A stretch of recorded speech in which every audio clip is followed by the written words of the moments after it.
Pag malaki ang dahilan, lumalaki din ang ating tapang. Amen? Remember this, my dear friends. Reason is our fuel.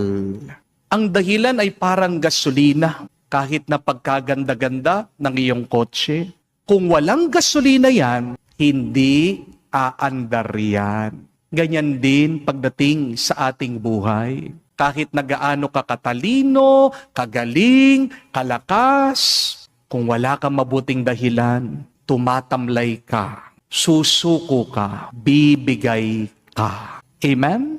Kaya, totoo po ito Tandaan niyo.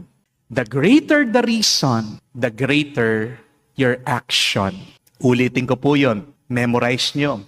The greater your reason, the greater your action. Tandaan nyo din po, mas malalim ang dahilan, mas tumitibay ang iyong loob.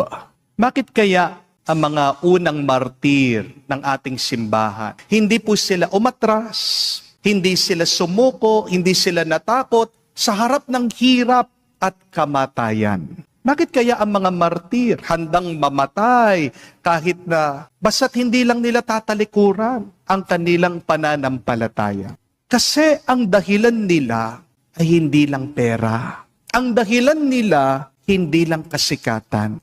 Ang dahilan nila hindi lang madaling buhay. Ang pinakadahilan ng mga martir ay ang kanilang pag-ibig kay Kristo. At ang pagmamahal sa Diyos, ang isang dahilan bakit lumalakas ang isang tao gitna ng kanyang mga sakit, pagsubok at problema.